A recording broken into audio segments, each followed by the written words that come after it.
So the first question is on what do you understand by the probity in governance? So what do you understand by probity in governance? A direct syllabus topic. Explain the with examples how it enhances transparency, first part, and accountability in administration. So totally there are three parts to question that what do you understand by probity in the first part.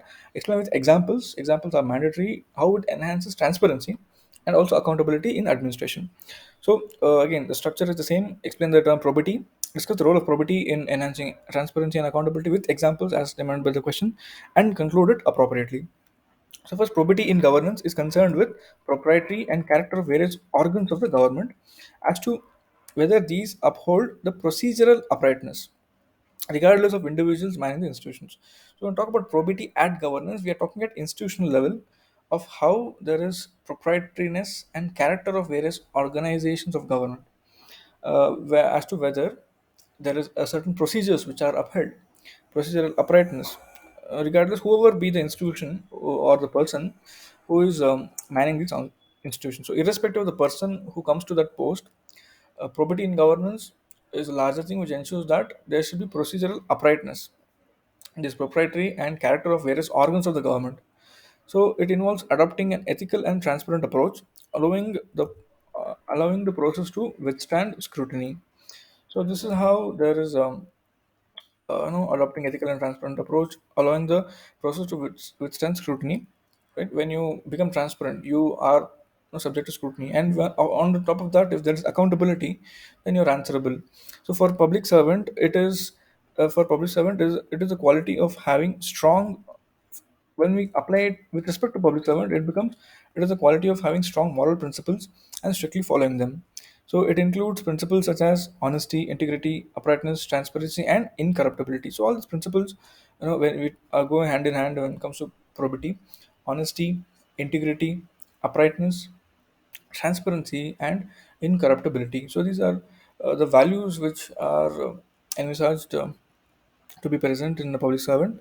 So on the particular example where probity in governance, how probity helps in governance by enhancing transparency and accountability is the public procurement process. So we can talk example of public procurement process, as we know that various public procurement processes being done through portals in today, for example, GEMS portal, etc. So here, principle of probity requires the government to follow the market principles. So they follow market principles of competition, of fairness, employing competitive bidding process in a very transparent way, procurement of awarding contracts based on merit, not based on any nepotism. So this approach is called having probity in governance. If they adopt market-based principles, if they adopt competition, if they are very transparent in their dealings, if there is fair valuation of assets, if there is a competitive bidding process of procurement. So probity also requires all documents should be maintained and made available for the purpose of any audit. So that's what it. If it is accountable, then all the documents, everything has to be put to scrutiny, high scrutiny, or of the concerned agencies, maybe any audit, CAG, etc., of scrutiny by concerned agencies or general public. Further, it helps in enhancing the transparency and accountability in the following ways. For instance, probity being verifiable ethics. So it is ethics verified. We can say verifiable ethics ensures that actions of public servants can be scrutinized at all levels. When you talk about scrutiny, it's not only scrutiny to the law, whether his act is legal, whether it is also ethical. So when ethical, we talk about legal and ethical. In ethical, we can talk about values like honesty and integrity. Even though some acts are legal, they might be immoral or unethical. It ensures that the government officials adhere to the rules and remain transparent and incorruptible. So adhering to the rules is a basic part of Weberian bureaucracy and incorruptible through various checks and balances. So again, checks and balances are necessary to enforce the accountability, keeping the checks and balances, also to control the abuse of power and annual filing of the property returns, etc. So and it ensures adherence to the procedures such as self-disclosure norms. So adherence to the process, self you disclose yourself, it shows it's a mark of transparency. Provides various statutes, provided in the various statutes like right to information and etc. It ensures that decisions are taken in public interest. Almost all the decisions of persons who are manning the public post, public offices, the first thing is that they have to it has to be done in public interest. The public trust must be maintained rather than vested interests. For example, objectives of requirement of environmental clearances. When we talk about environmental clearance, we know that EIA all is part of syllabus. This requires various developmental projects. Environmental clearances required for various developmental projects can be met only when probity is followed. Only when probity is followed, environmental clearances and all can be done in a fair way.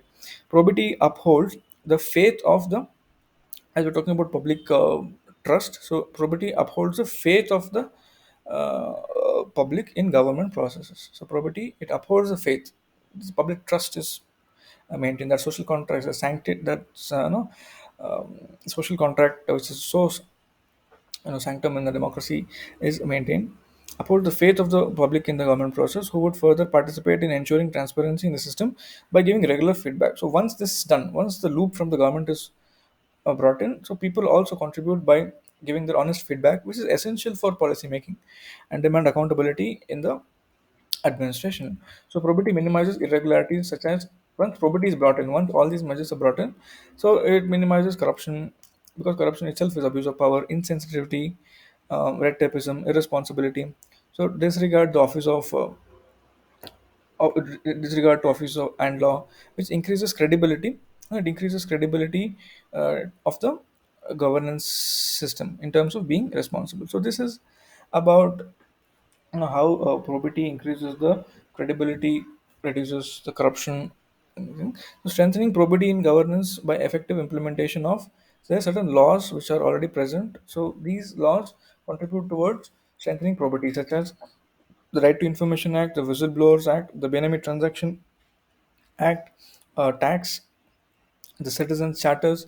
This could lead to increased accountability and transparency. So even if the question comes about increasing accountability and transparency, these laws can be quoted, and it can further benefit from strengthening the institutions. So these are institution level accountability, such as CVC and the CAG. Various committees, including the second ARC is always handy in conclusion. In the reports, have emphasized on the need of probity in uh, public life to ensure transparency, accountability, and incorruptibility in public service. So probity is essential for transparency, accountability, and also minimizing the evils of corruption. So probity in governance can be enhanced through various measures, such as, so what can be done practically, if you see from the officers or the employees perspective, there should be sensitivity training to civil servants regarding the ideals enshrined in the constitution. They must be aware of the values which they have to stand for at all times.